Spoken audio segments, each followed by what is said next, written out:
mulia ya, Alifah. Jadi dunia itu letaknya harusnya di bawah kita gitu. Untuk apa kita mikirin dia gitu, harusnya dia dong yang mikirin kita gitu, sesuatu yang berkaitan dengan urusan dunia. Jadi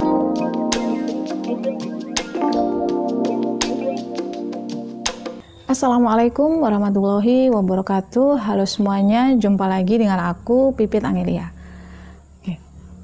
Sebelumnya aku mau berterima kasih dulu ya, mengapresiasi teman-teman semuanya yang sudah setia di channel aku, yang mendukung channel ini ya, para subscriberku dan juga yang setia nonton video-video aku. Semoga di sini kita menjadi ladang kebaikan untuk kita semua ya, dan juga banyak hal-hal yang bermanfaat insya Allah yang akan kita dapatkan.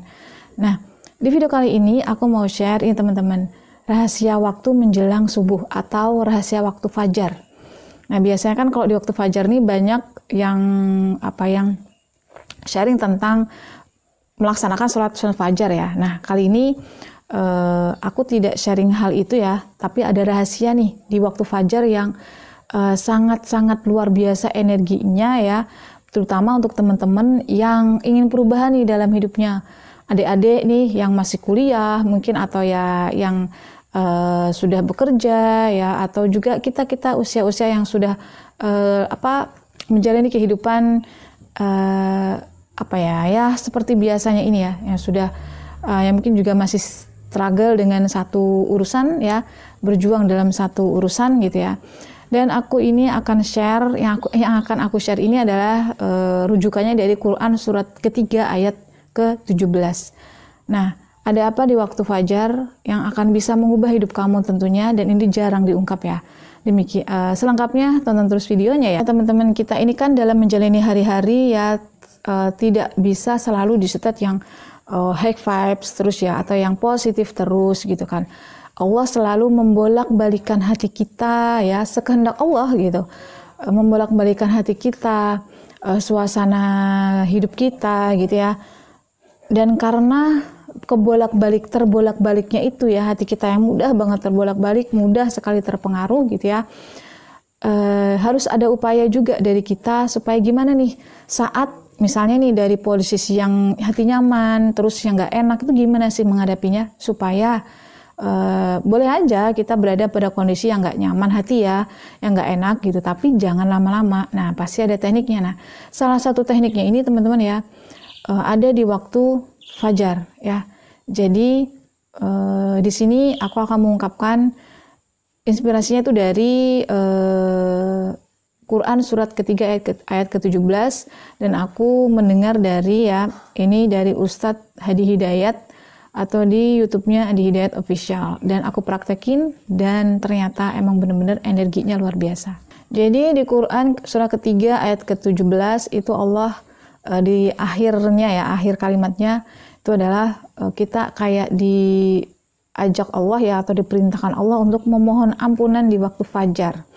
Makanya kalau kita puasa itu ada waktu sahur itu bagus untuk istighfar atau memohon ampunan. Nah, disinilah kita memanfaatkan waktu fajar ini teman-teman. Jadi bagi yang ingin perubahan, jangan malas-malas bangun pagi ya. Usahakan kalau sebelum waktunya sholat subuh itu bangun duluan gitu. Jadi orang yang ingin berubah, lakukanlah hal-hal yang gak dilakukan orang lain gitu, yang jarang orang lakukan. Kita mau kehidupan, mau punya mimpi ya, salah satu hajat gitu ya, apalagi hajatnya besar, misalnya untuk kemaslahatan banyak orang, maka lakukanlah juga sesuatu yang besar juga gitu, effortnya besar dari kita gitu. Salah satunya membiasakan bangun sebelum sholat subuh, itu effortnya besar loh, kita perjuangannya besar gitu. Bayangkan, kita masih ngantuk gitu ya, terus orang juga masih pada tidur, masih termasuk heningnya itu, belum ada mungkin suara adzan ya, belum ada juga orang ngaji gitu ya, atau bahkan mungkin sudah ada orang ngaji ya jam segitu itu, jam-jam 4 atau setengah 4. Nah, saat-saat sedikitnya orang bangun, ayo kita bangun gitu. Apalagi untuk teman-teman yang biasa sholat tahajud. Nah, di sini gini ya pengalaman aku. Jadi di akhir-akhir ini entah kenapa ya, aku tuh kayak perasaan aku tuh nggak enak gitu ya. Dan memang aku ada satu hal yang pengen aku ubah dalam hidup aku gitu ya. Dan aku tidak nemu clue-nya gitu. Maksudnya buntu nih kayaknya gitu. Padahal aku sudah istighfar, sudah sholawat gitu, tapi kok feel aku tuh kayak ada ngeganjel gitu ya, ngeganjel entah apa, nggak enak feel aku itu gitu ya. Sampai aku, ya Allah, ini ada apa ya gitu. Kenapa ya aku kayak gini gitu. Aku bingung sama diriku sendiri gitu. Lalu aku mohon petunjuk Allah ya Allah ini aku harus kayak gimana gitu. Ternyata petunjuknya itu dari video, teman-teman. Jadi kalau aku menghadapi kesulitan atau hal-hal yang aku pikir itu buntu ya, aku nggak tahu jalannya, aku selalu bilang sama Allah, ya Allah ini gimana. Dan action aku adalah biasa, teman-teman ya, aku baca buku self development, self improvement, buku-buku agama, buku-buku loa, dan juga aku membatasi diri di medsos ya. Kemudian aku juga cek video, buka video berkaitan dengan aku harus ngapain nih. Nah, yang ngena banget ya aku itu adalah video di Ustadz Adi Hidayat Official itu, aku lupa judulnya ya. Cuma di situ menjelaskan tentang ini rahasia waktu menjelang subuh atau di waktu fajar. Ada satu amalan yang luar biasa yang jika dilakukan rutin itu impact-nya atau dampaknya luar biasa besar untuk diri kita. Nah, dari situ aku coba gitu, teman-teman. Biasanya aku itu habis sholat tahajud ya, kalau misalnya lagi tahajud gitu aku tidur lagi gitu. Karena kan biasa aku bangun jam 2, jam 3 gitu ya, masih lama waktu subuh. Nah, dari video itu aku coba nih geser gitu ya, geser ke waktu menjelang sholat subuh atau sekitar 3:30 pagi gitu ya, jam 3 lewat gitu ya, sampai 3:30 itu aku di situ gitu. Jadi aku menjalankan satu pendekatan sama Allah lah ya, meluangkan betul-betul waktu kepada Allah di waktu-waktu itu. Dan setelahnya menjelang waktu subuh atau di waktu fajar, di sini aku benar-benar mengamalkan apa yang di video tersebut. Nah, di sini kita benar-benar kayak ini ya, di waktu fajar itu kita menunggu waktu subuh ya, kita beristighfar itu benar-benar ngena banget. Artinya gini, pada saat itu ya, waktu itu dimana yang waktu Allah perintahkan ya, waktu istighfar yang mustajab yang Allah perintahkan itu adalah di waktu fajar menjelang subuh ya. Rujukannya Quran surat ketiga ayat 17. Nah, itu Allah sendiri yang memerintahkan kita, Allah sendiri yang nyuruh, itu waktunya mustajab untuk istighfar. Dan hasilnya adalah gini ya, setelah beberapa hari aku ngelakuin itu ya teman-teman, aku ada merasakan rasa yang kehinaan luar biasa ya, dina banget diri kita ini. Kayak ya emang kita ini hanya sejatinya cuma jenazah, mayat, itulah kita. Jadi kontemplasi, aku merenungi di situ ya, istighfar itu aku membuahkan sesuatu yang emang nggak ada daya dan upaya. Artinya kita ini hanya seonggok daging tanpa gerakan, tanpa apapun, seonggok daging yang kaku tanpa hadirnya Allah. Di sini juga saat rasa hina itu muncul, saat kita melihat sejatinya diri kita itu tadi ya seonggok daging tanpa apapun ya, seonggok kaku yang nggak bisa ngapa-ngapain. Seketika itu juga muncul rasa butuh yang teramat sama Allah. Ya Allah, iya ya, aku ngomong, aku semua ini nih Engkau gitu loh, bukan aku.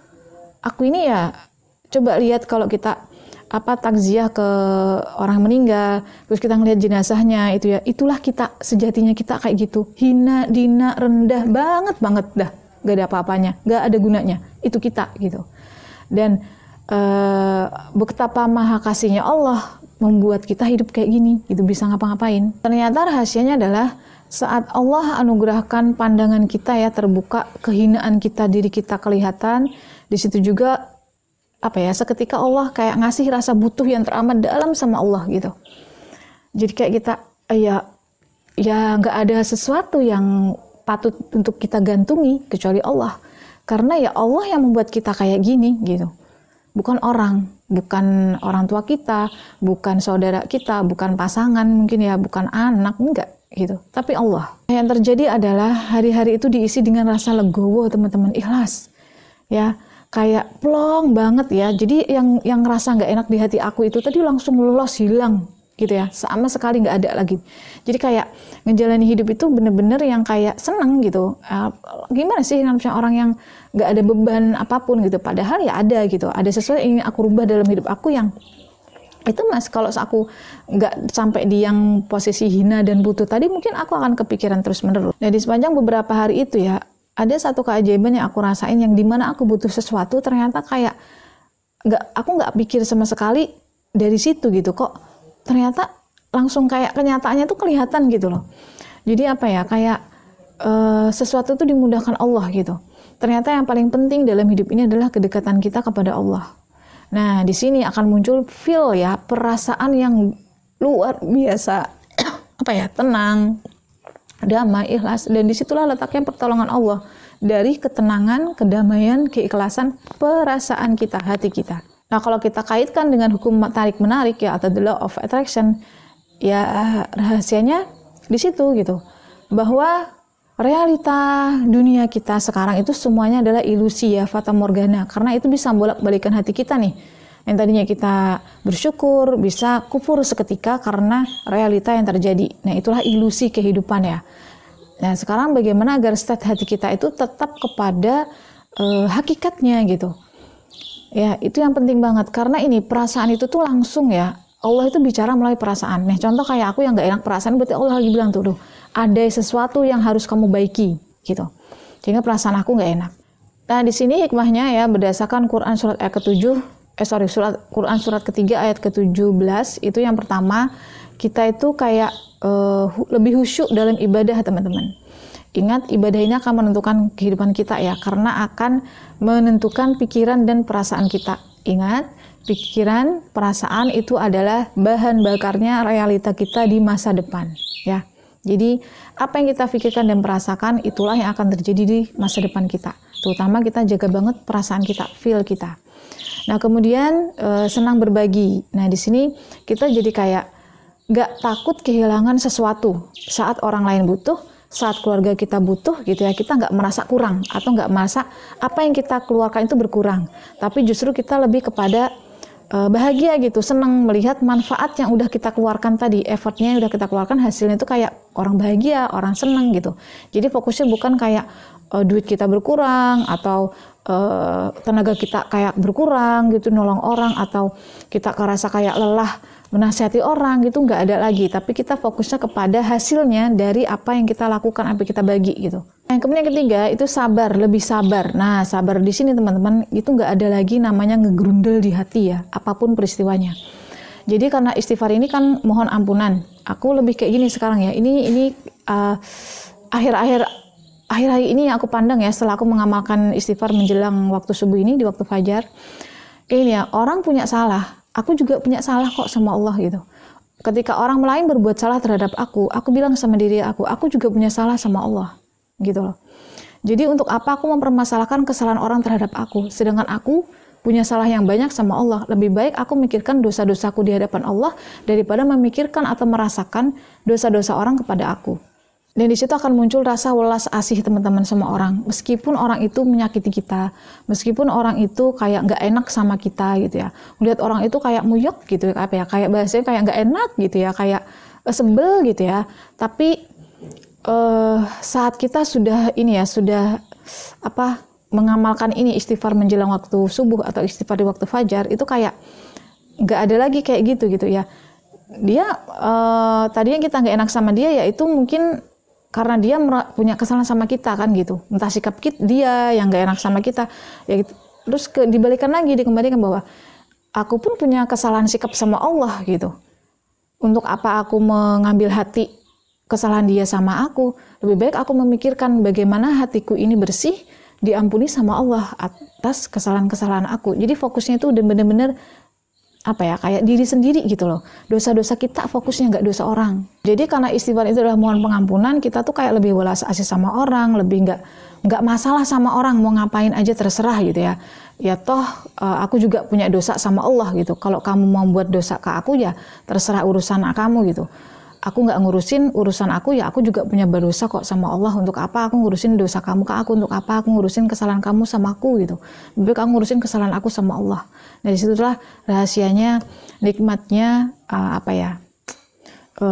buahnya istighfar ya.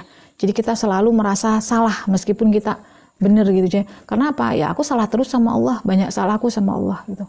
Orang salah sama aku ya nggak apa-apa, terserah mereka gitu. Untuk apa aku ngurusin salahnya orang ke aku? Karena aku juga punya salah sama Allah.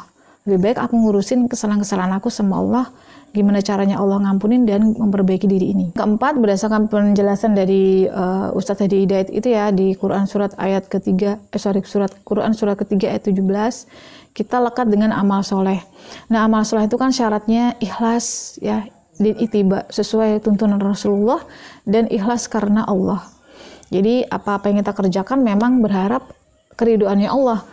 Ya utamanya adalah ampunannya Allah. Kalau ampuni Allah pasti ridho gitu.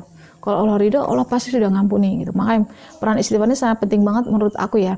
Dan aku udah ngerasain banget pandangan aku terhadap orang atau kondisi gitu ya. Itu beda banget gitu. Beda banget karena kita selalu muncul rasa hina. Kita tadi kayak seonggok daging yang kaku tadi ya, terbujur kaku, nggak bisa ngapa-ngapain, itu kita gitu. Dan kita selalu butuh Allah supaya ya tadi gerakan kita, apa yang terlihat kita ini ya, daya-daya upaya kita itu diarahkan Allah kepada keridhaan Allah. Nah, sejatinya kita jadi nggak bisa apa-apa, nggak ada daya yang ngapa-ngapain diri kita ini ya, yang bisa ngomong kayak gini juga karena Allah ya, bukan karena aku pribadi gitu ya. Jadi ya yang bolak-balikan hati juga Allah gitu, bolak-balikan hati orang juga Allah, yang memperlakukan orang dengan kita apapun perilaku juga Allah gitu kan. Ya kembali ke sana gitu, lebih ke situ gitu. Jadi kayak apa ya, kayak lebih legowo aja ya. Pokoknya rasa hina dan butuh itu selalu mengiringi langkah kita. Insya Allah kalau kamu atau kalau teman-teman ngamalin ini istighfar di waktu fajar. Bahkan ya rasa cemas, khawatir, takut akan sesuatu yang belum terjadi atau yang berkaitan dengan impian kita tuh nggak pengaruh gitu teman-teman. Jadi kayak ini, misalnya datang kekhawatiran ke kita gitu ya, kita tuh sudah bisa menangkis gitu. Menangkisnya itu kayak, untuk apa aku mikirin kamu harusnya mikirin aku gitu. Atau misalnya kita lagi kesulitan sesuatu gitu ya, terus gimana ya, aduh aku bisa dapetinnya, gimana ya aku bisa lunas hutang misalnya, gimana ya aku bisa dapet duit, gimana ya aku bisa dapet jodoh misalnya ya. Tapi saat itu terjadi, pikiran-pikiran kayak itu terjadi, kita langsung bisa nangisnya kayak gini, untuk apa aku mikirin kamu, untuk apa aku mikirin utang, untuk apa aku mikirin duit, untuk apa aku mikirin jodoh, untuk apa aku mikirin kehidupan aku, ya biar kehidupan aku yang mikirin aku. Nah itu yang aku rasain ya teman-teman, munculnya itu otomatis perasaan itu, kayak menangkis, kita tangkis pikiran negatif tadi dengan yang kayak gitu.